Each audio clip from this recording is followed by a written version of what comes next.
Hello and welcome into the official SDFC podcast presented by Ford. I'm Kaila Burns-Hefner here with Sal Zizzo and Marvell Wynn, coming to you after a very exciting weekend of San Diego FC securing the number one seed in the playoffs, ending the regular season as number one in the West. Guys, what are your thoughts? Well, certainly going into that game, I wouldn't say the odds were necessarily in San Diego's favor, right? You're playing a road game. As good as they've been on the road, you're still playing a road game in the MLS against a team that needed to win to not get into that wild card game or needed to even tie. Vancouver, in the great form they're in, they're playing against Dallas. All they need is a tie to keep that one seed. But that didn't matter because it went San Diego's way, and San Diego did what they needed to do, which was take care of business on the road. Won a convincing 4-0. Was a complete game. They looked good from the start, the end. Looked like they could have scored even more if they really wanted to, but they were moving the ball really well. I mean, they must have had so many sequences where they must have had 10, 12, 14 passes in a row with unimposed. So the turf didn't affect them in that one, Marv. I know you like to always bring up the turf. Always. But, what were your thoughts? Same. You were talking about how many passes we had in a row. I think the total passes we had somewhere like 580 to their 130 something along those lines. So it was complete domination. And personally, I love this because when I was on San Jose, it was like, I don't know if you had one of those teams that you just can't really perform against. Mm-hmm. And we had San Jose in general had never won a game in Portland. And I think that carried on throughout my time there as well. Mm-hmm. So seeing a team go up to Portland, I was like, okay. I still had some of those inner feelings, but then they completely just blew it out of the water with a dominant win. Pellegrino and Anders going in for those finishes, and then also assisting each other as well. I mean, it was like a very full and complete game. They tried Portland. They tried a little bit of playing out the back. It didn't really work so well for them. But greatest form of flattery is trying to mimic the same person, as they say. Along those lines.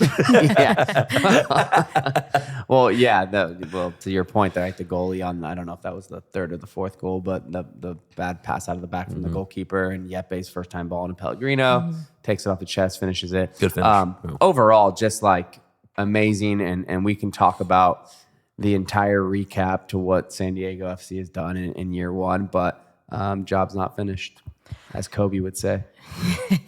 We have a really exciting show for you coming up. We are going to talk to MLS analyst from Apple TV, Dax McCarty, former teammate of both of these guys sitting here right here. We're also going to talk to Tyler Heaps. We talked to him a little bit in the beginning of the season about building this squad, and now we get to talk to him about reflecting on year one, the end of the regular season. But like you said, the job's not finished. We talked about just how important decision day was to this team, and I think the results were clear. When you look back on the imagery, we've shared a lot of it on our channels, but that moment of the team, doing what they needed to do, SDFC winning in Portland and then putting themselves in the best position and then gathering around in the pouring rain to one phone to see the results of that Vancouver-Dallas game, to see that through, and then realizing that they had secured that number one seed spot, I think is so special and what decision day really was all about. Yeah, those are the moments that you play for as a player. Those are the moments that that along with going into the locker room and like Marv was mentioning off air, having all the plastic over the locker room, and you're going in there and you're going to celebrate. Those are the moments that that stick with you, and you become almost addicted to it. You want to have that feeling every single time. And so all the work you put in is for moments like that. And it's really cool that you guys were able to capture that moment when they're all sitting in the pouring rain in front of their supporters, on a little phone, just waiting for the whistle to blow. There's somewhat of a delay between the phone and maybe some of the fans that are already cheering, and it's just a really cool moment, and then everyone just kind of explodes. So. We were losing signal down on the field. Okay. That's what was happening. So we were trying to figure out, we're how do we get back the signal to find out? The Wi-Fi at Providence But Park. I think in those moments you forget the weather elements and all of that, and you're just focused in on celebrating with that team, and it was really special. We'll talk to Tyler a little bit about that. He was down there as well. So, but I think just just should we recap some of these Yeah, records that let's this do it. team has been able to accomplish fun. so far Let's do this it. season? Yeah, we got 1 or 2 this year, didn't we? 19 wins. That is, we already mentioned that was an expansion club record, but securing that a little bit further with one additional 63 points expansion club record as well. It was already previously set, but being able to extend that, I think something that this team we've talked about so much on this podcast is the road success, but something specifically, when you look at the record books, this team has won 12 games on the road. And that is just the second time in MLS history, or the second team in MLS history to win at least 12 road matches in a single season, joining the 1998 LA Galaxy team. Yeah. Who, at the time, I think there was like 12, Mark said, 12 teams in the 12 league. So they were playing, yeah. Which obviously, that equates to total points, secured on the road with 37. That equals Inter Miami and also that 1998 LA Galaxy team for most secured in the road in the MLS in league history. That's not just expansion club history. 39 goals on the road. It's just incredible performance by this team. A lot of those contributions came from Anders Dreyer, who now for another MLS history record number has the most goals and contributions in matches in a single season on the road. So, and you can probably go on and on and on and on. I mean, the what they did in their first year in the regular season is truly incredible, and nobody saw it coming. I mean, we'll talk about it with Dax a little bit, but almost every single analyst had them predicted. I think one had them predicted in the wild card spot in the playoffs, and then the other 8 or 9 had them, if not last, towards the bottom. And so to just be able to prove so many people wrong is what's great about sports and what's cool about the MLS. So, but one thing I do point to that I think is the most extraordinary that they've done this year for me is their road record. Because as an expansion team, there's things that you have to do on the road that come with experience, come with players that have played in the league for a lot of years. And yes, there is some players that probably help that, but to have that team chemistry, to be able to come in on road games and say we're going to play our style, we're going to dictate the game. And then to be able to say it is one thing, but then to be able to do it, 12 wins on the road, to end the season in the last 10 road games with 9 wins and 1 tie, 0 losses is like absurd. Not even absurd for just for a regular team. Any team to do that in any league is absurd. So, that for me, that's literally incredible. And then you just add the cherry on top that they're an expansion team, and for me, it's unheard of.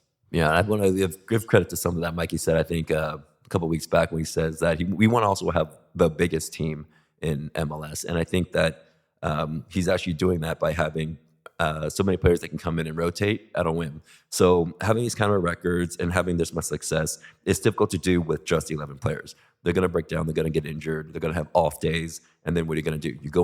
You try to go find some depth, and then a player isn't game fit, or they don't have enough experience on the ball or anything like this. But with us, there's just different players that can come in all the time. A lot of different starting lineups. I think also something great about Anders is that he started all 34 games, and Oni Valakari has played in all 34 games. So we have a couple consistent guys that have come and performed and done very well. And it's just all a contribution to the greater idea of this team, this family working together, all for the same goal. And again, that goal is just to be the best that we can on that day. So we keep focusing one foot in front of the other, and then we end up with records that are now set. I mean, it sounds like that's kind of the way to do it, as opposed to, this year we want to make playoffs. You're not going to get way over there if you don't win or pay attention or practice as you should on the build-up. So I think the whole mentality, ideology of this whole season has kind of been spot on. And I'm actually kind of excited to talk to Tyler about that. Yeah, and also, as a podcast for SDFC, we do a lot of reflecting, right, on the season, and but I guarantee you in the locker room, it's not even that. I mean, they're just they're laser focused on what's next, right? Good job, good job. We got first in the West, but that was never necessarily the goal, right? It's an accomplishment that they can look at after the season. But as of right now, I guarantee you Mikey Varas and the staff and the entire players are just laser focused on who they're going to play in the playoffs. And then same thing like they've done all season, one game after the next.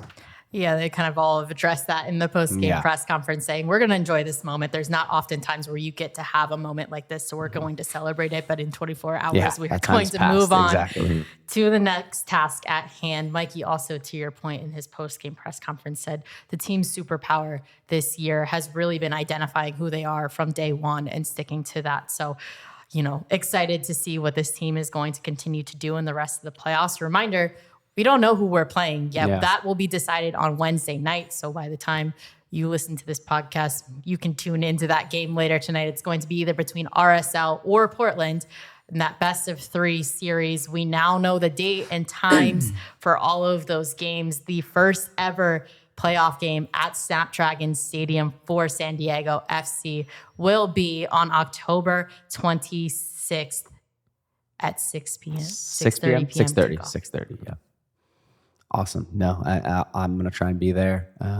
Should be amazing. I think I went into, I think in the last podcast I had mentioned like that I personally don't like to play the team again that you had just finished with. And there is that possibility with Portland.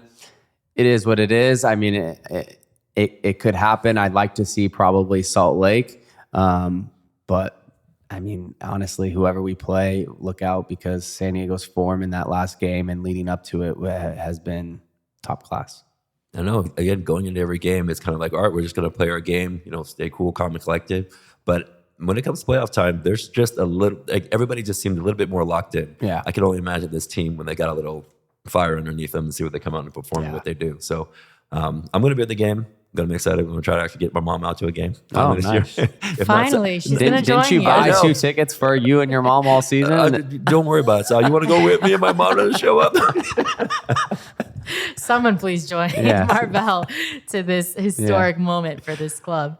Something else we haven't talked about yet is this team also, with this win, clinched a spot in the CONCACAF Champions Cup for the first time ever. Have you guys ever played in that tournament? Yeah. So like? I played in that. I mean, it can be tough, right? Especially when you're traveling to some of these Central American countries and different parts of, midweek games or what it might be. But it's fun. I mean, it's an experience. It's something that, SDFC can test themselves against other leagues. So not just Mexico, which they've done so far. It'll be really cool to do that. And what it also does is, it creates more games for some of those players to get more experience. Like we talked about this, throughout the podcast, that some of these younger players are getting thrown into these matches, whether it be a friendly or whether it be in certain tournaments. But it just builds, right? It just builds confidence with these players, and it helps with what Marv brought up with, never skipping a beat when someone goes into a game. You look back on that Club America friendly where Manu Dua ended up getting his first start, and look where he is now this season. So it's very important for this team, very important for the club. I think something to look forward to. Something I would like to pull up before we head into our conversation with Dax McCarty is Apple obviously put out, all of the MLS analysts put out their preseason projections. We have that listed. Well, they were given an opportunity to reflect back on some of their projections and offer an apology to some teams. Bradley Wright Phillips had something to say about San Diego, and so we'll play this and we'll head into our conversation with Dax shortly. San Diego, I'm talking to you. I owe you this apology. I saw you in preseason, couple of games, playing an expansive style of football. I thought, this ain't going to work in the MLS. They'll cower, they won't stick with it. Not only did you play good football, not only did you win consistently, you won in your style. You ended up being one of my favorite teams to watch throughout. Goals from all different players, lovely style of play. I'm an idiot, and I accept that. It won't happen again. Next season, you'll be higher up. Apologies, I'm sorry. The music kills me. The music is what gets me. We'll head into our conversation with Dax McCarty to see his thoughts on that and have his reflection on this season so far. It's the summer sales event with the Ford Groom. Sam, 30 seconds on the clock. The Ford Summer Sales Event. Great time to buy. Correct. What do we have amazing deals on this summer? Ford trucks and SUVs. Is Ford America's all-time best-selling auto brand? Let me think. Yeah, it is. 3 for 3. What do I win? You get to work at the Ford Summer Sales Event. Amazing. I think I was gonna do that anyway. You betcha. Based on Automotive News Almanac historical data and industry-reported sales data from 1909 through 2024 CY. As the official specialty insurance partner of San Diego FC, Palomar offers standalone earthquake insurance that protects property and peace of mind. It's crucial to be prepared. Visit plmr.com or contact your insurance agent for a quote. Palomar, reimagining specialty insurance with innovative, creative solutions. All right, we are joined by MLS analyst on Apple TV, Dax McCarty, and Sal's favorite former teammate. How are you doing? Doing great, guys. Thank you very much. Two of my former teammates. What a great surprise to have the GOAT legend of right fullbacks in Major League Soccer, Marvell, win on here, and then Sal is like a distant third or fourth. Two of the fastest right backs you've ever seen. I've ever played with. No question about it. Sal, a converted winger, of course. Love you, Dexy. All right, Dax, I want to talk about playoffs for this year. Can you take us through your perspective of decision day from your point of view?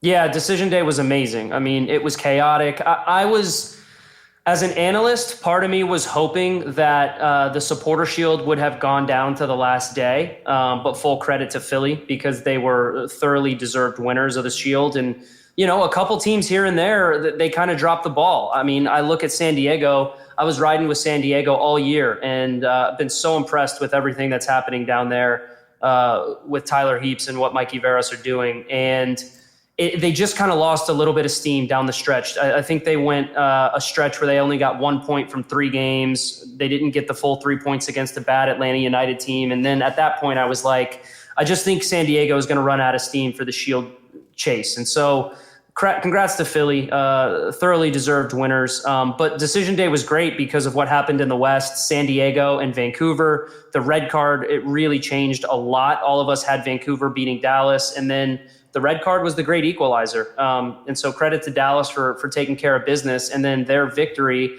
obviously enabled San Diego to slide into that number 1 seed in the West, which, what an accomplishment. I mean, seriously, I can't give enough credit to everyone down there in San Diego for the season that they've had. A record-setting year. I mean, I don't have to tell you guys how impressive it's been. You guys have witnessed it all year long.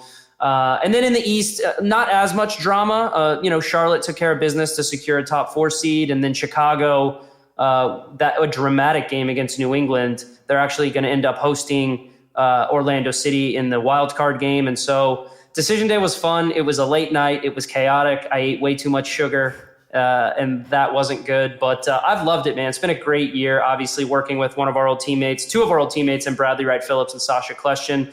I felt like I retired, and I left one locker room and I went into another locker room, just in a different context. It's like the Red Bulls all over again over there. I know. But Kevin Egan is smart, our host. He likes to say a couple fellas that have represented 11 different clubs in Major League Soccer. So that makes to make sure we know it's not all Red Bull flavored, but it's been a great year.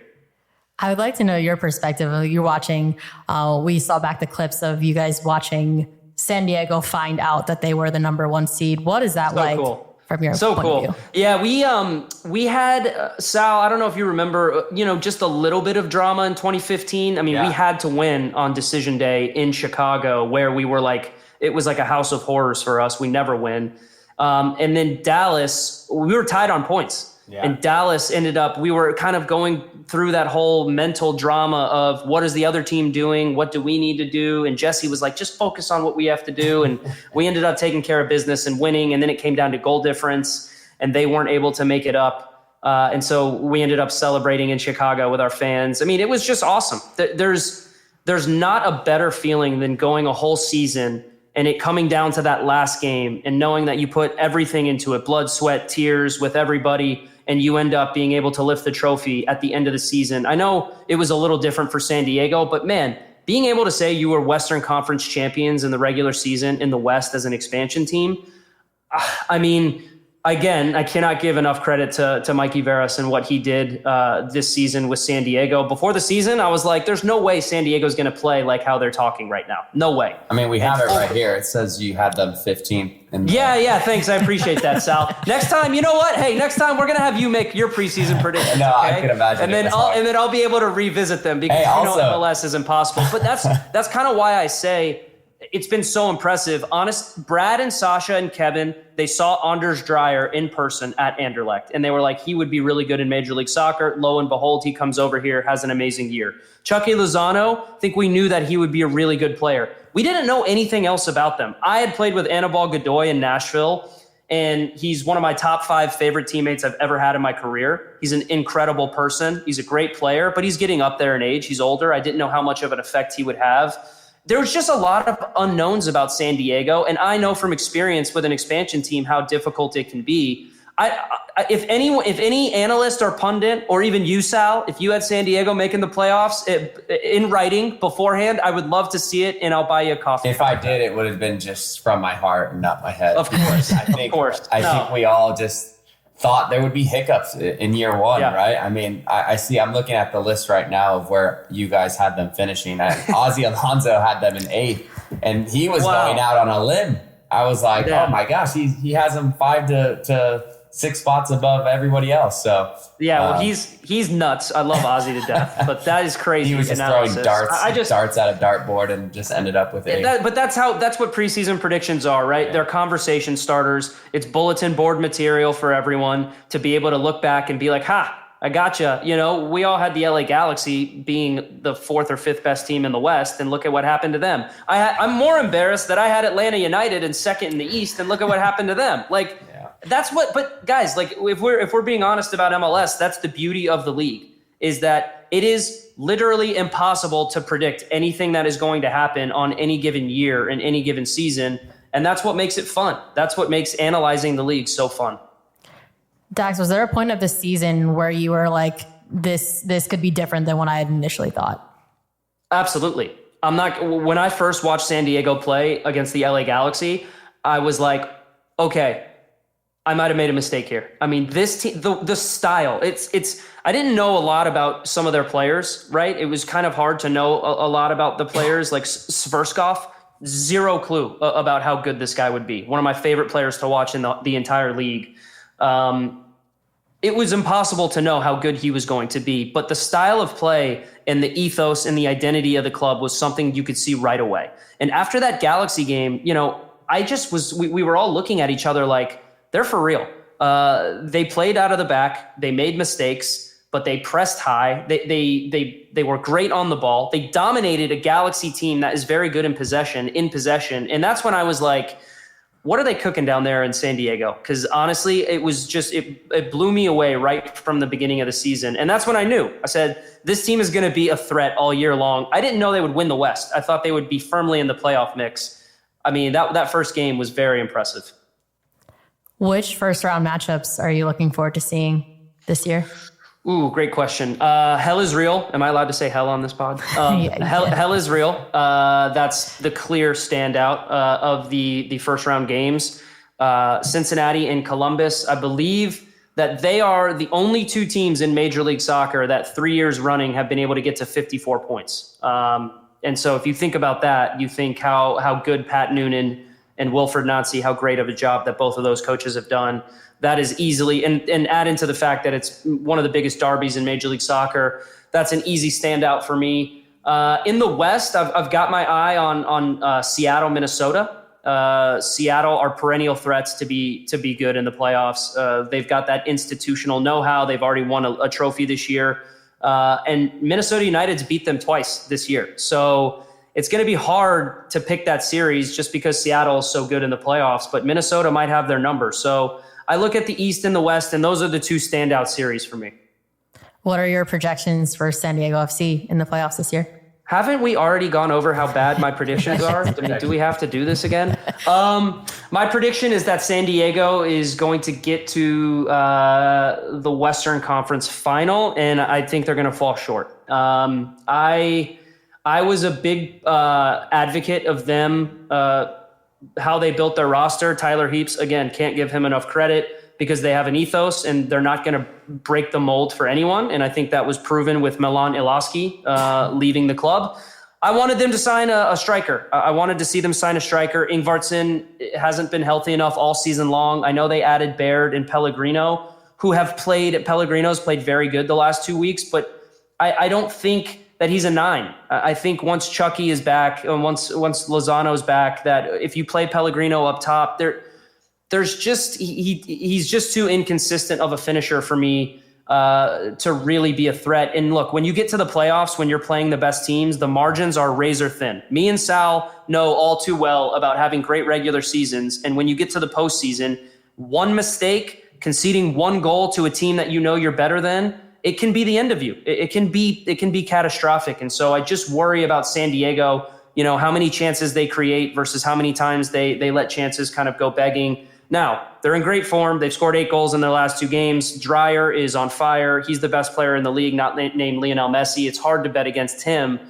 But I think San Diego is going to fall short. And clip this if they make it to MLS Cup, and then you can rerun it again, and maybe we can talk, and maybe, they need my doubt. So how about that? Yeah, well, to combat a little bit of what you said, obviously that they on the road they've been very good, right? Totally. They've been that's another area and I was concerned. Now at the same time in this playoff, they might only play 1 game on the road this entire way, right? Because they might play at home after they get past the first round. So they're going to have to figure out to get results at home. I think it's more about what the other opponent is doing when they're playing on the road against San Diego versus how San Diego's playing. Yeah. But also an interesting stat that I thought, gives them a good chance is even when scored on or scored against first, their record is like almost 500. And that's really impressive. And that's a pretty crazy stat to look at as an expansion team, and not even expansion team, just as a team to almost be a 500 record after getting scored on first is for me, shows the resilience of the team, and that's what you're going to need in playoffs. I couldn't agree more, Sal, but I think you're very correct in bringing up their road form versus their home form.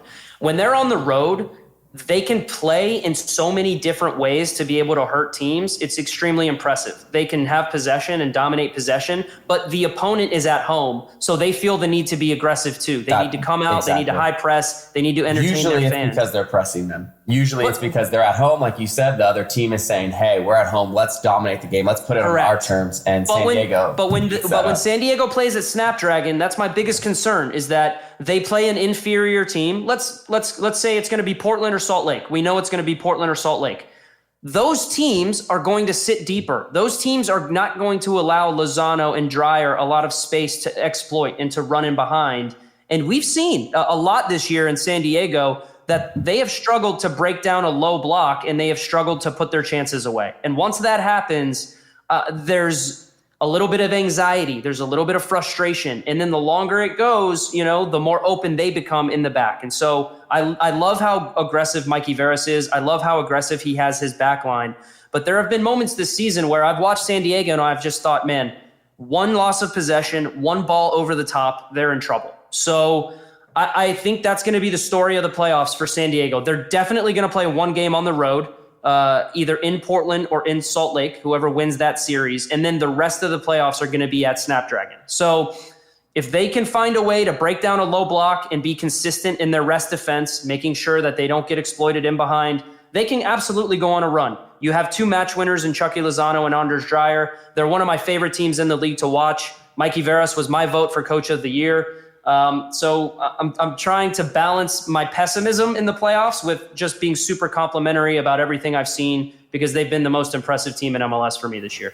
We know we know that San Diego, if they can finish their chances, that's the one thing, because they've gotten these chances in these games against Minnesota, against some of these teams that they played at home recently. They just haven't been able to put the ball in the back of the net early in the game, and it's let those teams that sit back linger in the game, and then they just pick off a goal, and then now we're scrambling even more. So I think it's going to be really key at those home playoff games that they score in the first half, especially in the first half.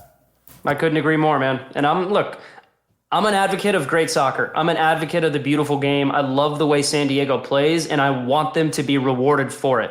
But the playoffs are a different animal. Crazy things happen in the playoffs, and when you're an expansion team and you haven't been through those battles together, I think it gets difficult. But I don't know. It's going to be tough to bet against them. I mean LAFC, Seattle, Vancouver, there are 4 really good teams in the West. One of those teams for sure will be the MLS Cup participant. Thanks so much for your time, Dax. We really appreciate the insight. Thanks for having me, guys. Daxy. Single match tickets for San Diego FC's Audi 2025 MLS Cup playoff matches are on sale now at sandiegofc.com/playoffs. Fans can secure their seats to witness the club's first postseason run and be a part of this milestone moment in San Diego soccer history. 2026 SDFC season ticket members receive guaranteed access to purchase playoff tickets with the best value and best seats. Fans interested in becoming a season ticket member can visit sandiegofc.com/memberships for more information. Fans can learn more about tickets, playoff format, and more by visiting sandiegofc.com/playoffs. Hey everybody, this is Darren Smith. I host a radio show called SDFC Midweek Live. You can hear it Wednesday nights, 6 o'clock on San Diego Sports 760 and anytime on the iHeartRadio app. Join me, Adrian Garcia Marquez, Warren Barton, SDFC players and staff. It's the only hour on local radio dedicated 100% to San Diego Football Club and the beautiful game. All right, we are joined by Sporting Director Tyler Heaps. Tyler, welcome back to the show. Thanks for having me. Good to be back in the seat. Yeah, miss you, buddy. Last time you were on the show, you said it was a dream of yours to be in this position with a club. Did you expect it to look like this? No, I guess I was dreaming, and I still am dreaming. And we're fortunate to have been able to have a lot of success. I've gotten this question a lot the last couple of days and weeks is, did you expect this, right? And I think I always expected this club would have success. I didn't expect it to come so quick.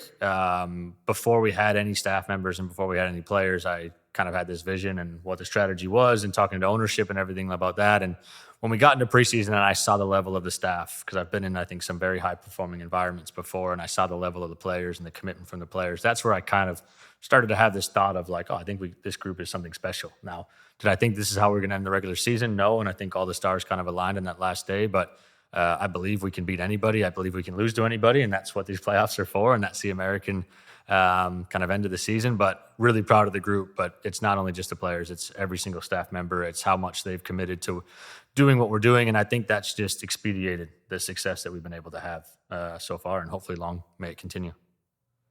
The way that this MLS expansion side has come along, have you seen kind of the evolution of expansion sides throughout MLS? Because initially, when I first came into the league, we had Salt Lake, Chivas USA. I was on Toronto.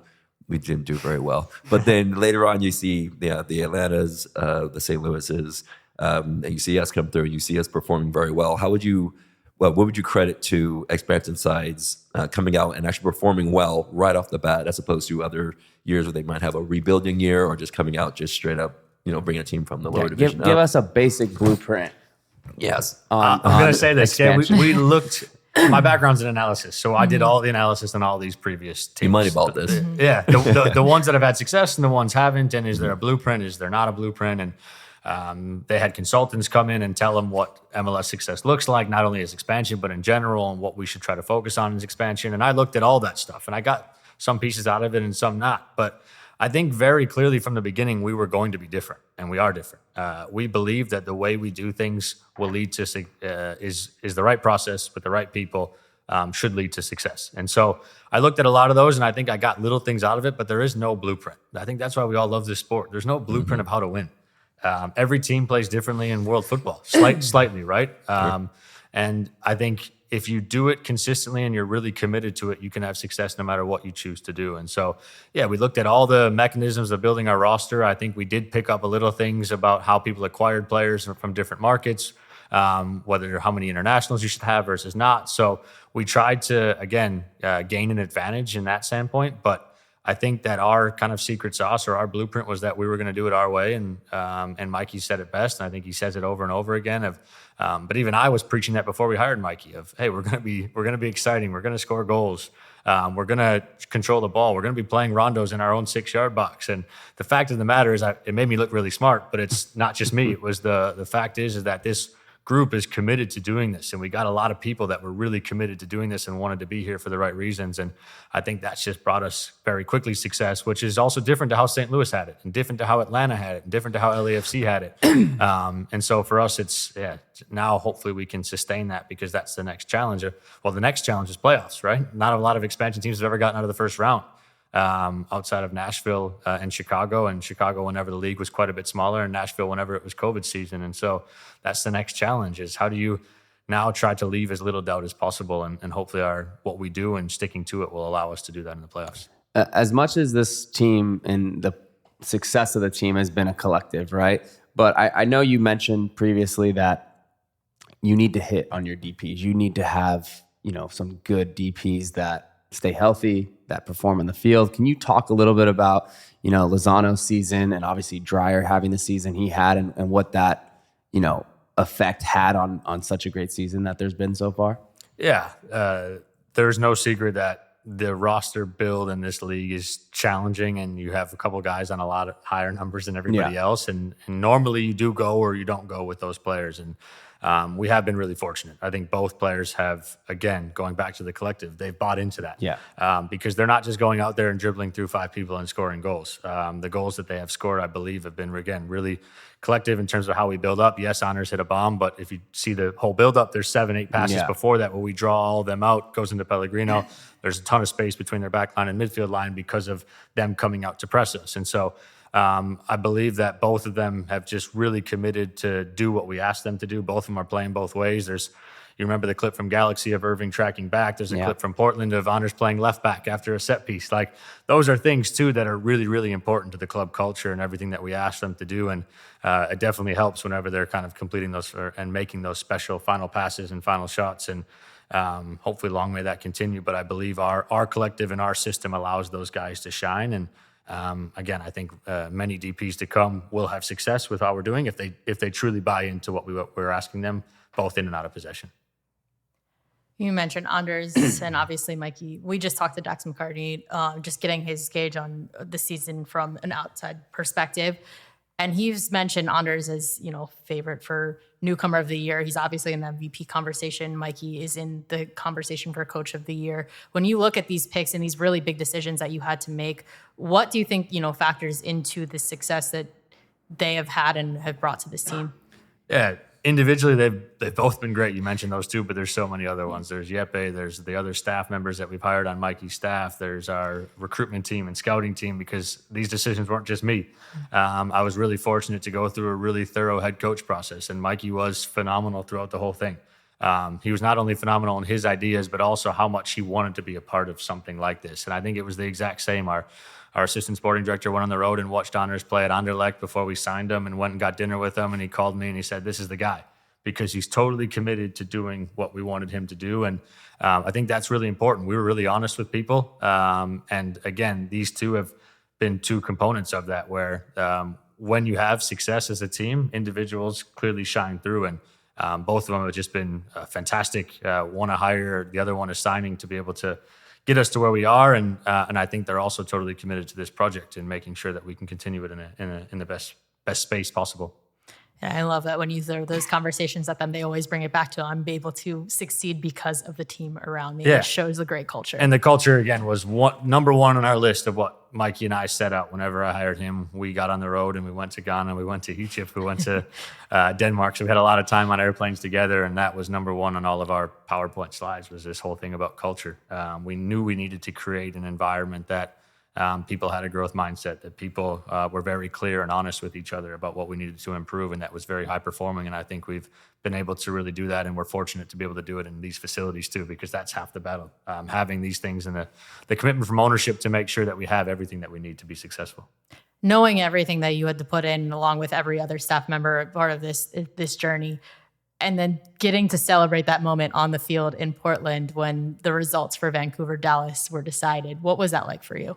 Yeah, those are special moments. My brain starts to wander in those moments. I'm not a guy that shows a lot of emotion, so kind of just sucking it all in. I just love seeing the smiles on people's faces as you go around to each one. Everybody has such a unique and different background, and being able to shake people's hands and see the see Manu celebrating and see Annabelle celebrating, like what different backgrounds and careers they've had, but to see how much this collective has brought those guys together, and to go down the staff line, to see the kick guy and to see the photographer, and to be able to celebrate that in the pouring rain, like that's what sports is. It's why we come to work every single day. It's why we're fortunate to be in the positions that we are, and you have to celebrate those moments because they don't come along all the time, and hopefully there's a few more of those still to come this year.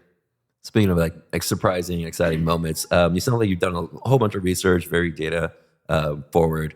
Have you been surprised by anything in particular, like how well they've all come together, or was it like you see a vision and then if it comes together, better than you expected, it might be kind of surprising, just as much if it didn't come together as well as you had hoped? Has there anything surprised you this year, or something that you're even looking forward to moving forward?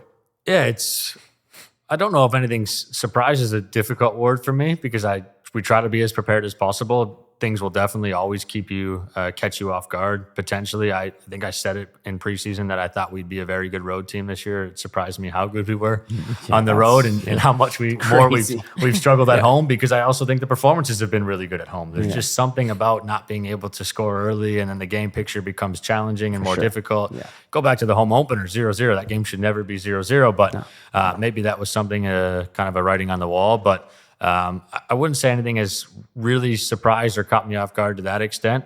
And I think the things that have maybe slightly surprised us, or we've been able to handle, and we've been able to get through very quickly. And we've dealt with some adversity this year in a few different moments, but we've been able to really quickly get over that and continue to push our processes forward.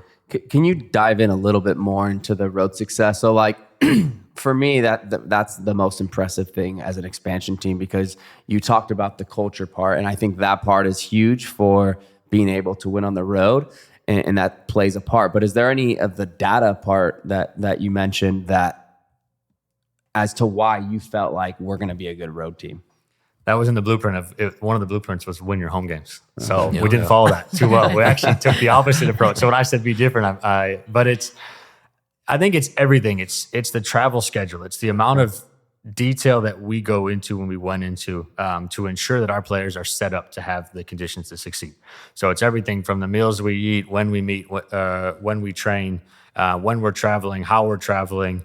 And then I believe that when the ball is actually kicked, we are prepared as well as possible to be able to succeed. And then you throw in the style of play, and then you throw in the fact that it doesn't matter where we go, we want to control the game, and we want to play on the front foot. And oftentimes the crowd at the opposition kind of helps us, because we go in there and we put our foot on the ball and we connect 100 passes before they get a chance to connect 10 of them. I think the passes at one point in that Portland game was 600 to 100. And it's crazy. Imagine being the away fans. Like it's a challenge, right? Because you want to be able to find moments to cheer for your team, and it's us, the one that are on the front foot. And I think we just kind of feed off that. Honors used a quote, I think, in the first game against LA Galaxy. They were there to kill the party. And I think we've been able to go on the road and kill a lot of parties, because people are really excited to see. And this is an entertainment business. And I've said that quite often. And I think we're a really entertaining team to watch. That's been some of the biggest compliments I've gotten from inside and outside the league from former colleagues, is that you guys are really fun to watch. Yeah. And that's a huge compliment because that's why I wake up on Saturday morning and watch some teams in the Premier League, and why I want to watch the highest levels in the world, because it's entertaining. And I think we've been able to do that. And I think that's all those factors have contributed to the fact that we've been able to go on the road and have some success.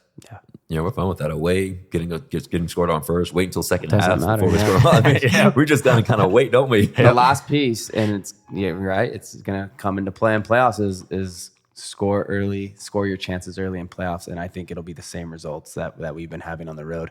That's, like you mentioned, it's the one piece that just hasn't been happening. We haven't finished our chances. And it has. Dallas, Seattle at home, is LAFC at home. If they don't hit the banger at the end of the first half, I think that turns into a lopsided one. And it is really important for us. Like, scoring and getting out quickly is really important for our game. The longer you let those teams linger. And then the game starts to get chopped up. They start fouling. Teams love to waste time in this league and don't want the ball on the field. So all of those factors go into it. And but we, again, go back to, we just have to control what we can control. And sometimes that is being a little bit more clinical early on. And I'm looking forward to it. I'm looking forward to Sunday. I think it's going to be awesome at Snapdragon. I think the fans will really get behind us. And that's been the best part, is that that north end shows up no matter we score 5 goals in a game or score 0 goals in a game. They still have an unbelievable time, and they're still trying to push us to the final whistle. We've talked about this a little bit on the show, but you've mentioned oftentimes that data is kind of used as an additional staff member here. What can you share with us about just the impact that has had on this season for you? From the early days to now, we still use it every single day. It was instrumental in being more efficient as we were building this roster. It was instrumental in signing some of these players and being able to identify some of these players and ensure that our scouts aren't beating their head against the wall. It's been really helpful to identify strengths and weaknesses of ours throughout the season. We've went through these patches where at the beginning of the season, we were conceding a lot of chances on transition. So looking at where those were coming from, what phases of play, how we were set up, where our defenders were on the field, the distances between our shape. So trying to use all that stuff, it's been really key in terms of making sure our players are fit and healthy and available. So keeping guys like Oni and Honors to play every single game this year, again, the data goes into that too in terms of how we're training, when we're training, and so forth. And so it's been massive. It's not everything, but it's definitely there, and we need to always understand what it's telling us. And I've said this before too, it's about being proactive with it and not reactive, making sure we have processes set up so we're prepared at any given time to make really quick and intelligent decisions. And I think that's, again, another factor into how we've gotten to where we've been able to get to. Yeah, the attention to detail for me is what looks like it's set us apart to a lot of teams this year. I mean, if you're giving up a lot of transition, who's really looking at the distance between the center backs and the D mid? Maybe it's a couple yards off, or that attention to detail. I think and you add all that up over lots of other little attention to details is why there's that margin between us and just a regular team, and that's really cool to. And see. It's about leaving no doubt. You try to eliminate as much doubt as possible. At the end of the day, you got to roll the ball out there, and the 22 players run around on the field, and sometimes every bounce goes your way, and sometimes they don't. But those details try to give you the best chance to win games, and that will be our same thing as how we approach the playoffs. We just need to make sure that we show up, and we're still doing the details this week because we aren't satisfied yet. We still want to continue to try to, and what a moment that we have, and what an opportunity to try to bring this city behind us and be awesome, and make a run at this thing. And the put the data to details is all about why the depth of the squad is so solid. Yeah. I mean, can you really say, every single player that we have is better than every single player every other team has? Or do they just fit so well into our formation and into our playing style and what we're trying to achieve, which is why anyone can come in. I mean, Pellegrino and Baird started last game, and they don't have a lot of time with this team, but they came in and played well. They did what they were supposed to do because of what you guys have set forward. So it totally good. And the way that we train, and it's a competition, and that's what we people need to embrace that and be able to be here. And it's not for everybody. And it's not to say it's also the only way to do it. I think that's what Mikey and I are very clear about too, is that there's other ways to win and there's other ways to have success. I just think that if we go all in and we don't deviate from what our plans are, I think we can have success not only this year, but also well into the future. We talked about the 5-year plan the last time you were on the show. You said year 1 to 3 was to set the foundation. Looking at season 1, ending this regular season at the top of the Western Conference, what can you say about the foundation that was set and where you want to take this team into the future? I think it's set. That's for sure. I think we have it there. Right there. But now come the challenges. Now comes an off season. There's going to be turnover of the squad. That has to happen. This is a league, again, where you cannot have the exact same squad from one year to the next. The league and the rules don't make it possible. And so for us, it's about making sure that we are able to sustain and have as much cohesion going into next year as possible. We're going to need to bring in new guys. You have to bring in kind of new blood and always continue to try to push the standards and get better. And so we'll for sure do that. And so, and we need to continue in line with our strategy. We have other academies in our network that we need to start creating that pipeline. And so that's on the agenda for years 1 to 3. And our academy is up and running. So that's also on the agenda for 1 to 3. Moving players on and hopefully having an opportunity to sell a player to bigger leagues is also on the agenda, because it's not just about winning the game on the weekend here. It's about making a model that's sustainable and that that ownership is proud of, and we want to be a group that people aspire to be in world football. And so part of that is making sure that whenever those players who have success in your organization get an opportunity to go play at a different league and hopefully in their national team one day, we're a piece of that and we're not holding them back either. So there's still a lot of things to to cover in years 1 to 3, but I think we are ahead of schedule. If you ask me, maybe it's a 4-year plan now. On October 26th, this upcoming Sunday, this team will kick off in playoffs for the first time in club history. What can you say about heading into playoffs for the first time? New challenge. It's another first in this club. It's a really exciting one. I think we've had a lot of really exciting firsts, and this Sunday will be no different. I have no doubt that the city will be behind us. I have no doubt that place will be packed, and that and we'll go out and approach that game as we've approached every other game this season. And I think that's again what gives us that competitive advantage. We're not going to change anything because it turns into now knockout football. Now it's about cleaning up those details. Now it's about ensuring that we take our chances whenever we get them, and hopefully we can be ruthless, and hopefully we can have quite a few games at Snapdragon as we make this run. But really excited, I think, and really looking forward to the atmosphere, but also to see how these guys go out on the field and perform. No, I'm excited. I'm really excited for this whole playoff run and to see us go, because I think we have the tools already in place, for this season to make a good run at it. And even if we get to MLS Cup and we face one of those top 4 teams in the East, or 3 or whoever it is that have more points than us, and we have to play them on the road, I'm fine with it, because we've shown on the road we can get the job done. So I'm excited. I hope we have a deep run and we make it even more special than it's already been. What's been the biggest? I'll put a question back on you guys. What's been your guys' biggest from the outside surprise? I know you guys were involved a bit whenever we were getting started, but you guys have been in soccer in this city for a long time. What's been the biggest surprise from the outside? Consistency. The way that we play, and we stick to the way that we're going to play, and then the ability to adapt to when things don't go our way. It just seems like we have a style of play that is so apparent that other teams say, okay, now this is where their flaws are, we can attack it. And then we break it down anyway, and we don't change it. And then it's almost as if we go against everything that's supposed to happen, where, all right, now they're predictable, but doesn't mean we're stoppable.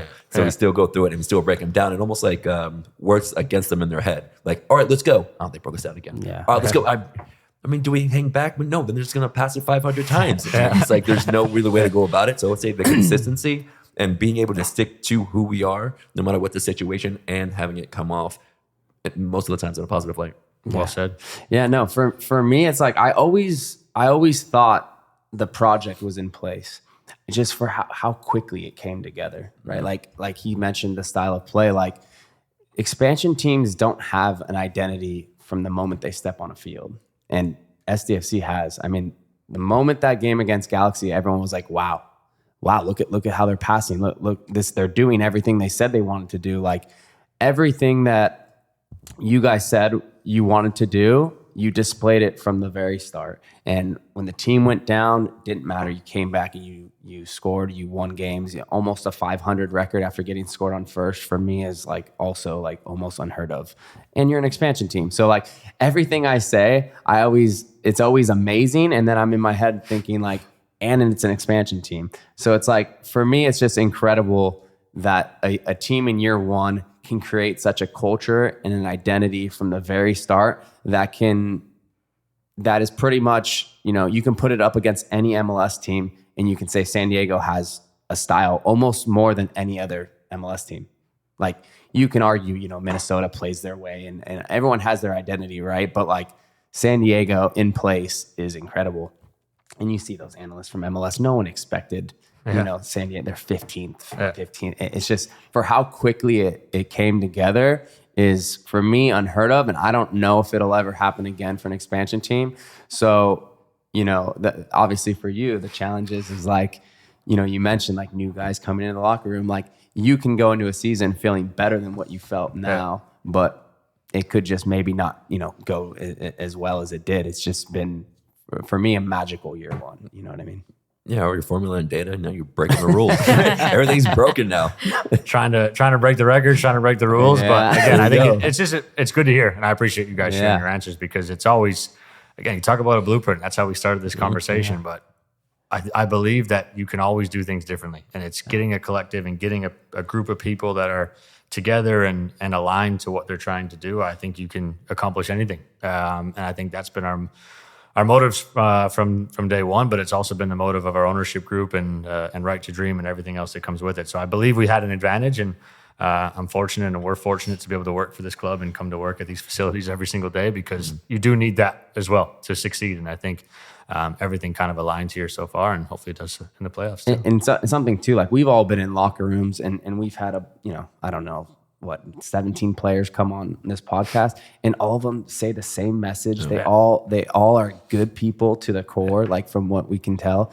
And it's just like that stuff, I know went into like recruiting these guys, you know what I mean? And so that piece of it was cool to see success out of that, because I believe that good people in the locker room, good people overall, culminate to good things happening for them. So that part of it's been really cool to see too. That's good. And those are some of the things that make me the most proud. I mean, I've gotten people reaching out to me in the community and at youth clubs here saying, oh, so-and-so of your players came. They were unbelievable. They were respectful. Like those are the things that really make you proud. Yeah, winning games is great, and you want to win a lot of them. But the fact is that we've created a culture and we have people that are good making people differences, first and foremost, and use their platform to be able to drive football in this community forward. Those are the most special moments, I think, and hopefully our staff is doing it, and hopefully our players continue to do it. And when you win games, it helps because people want you around, but it's not the only battle that you're fighting.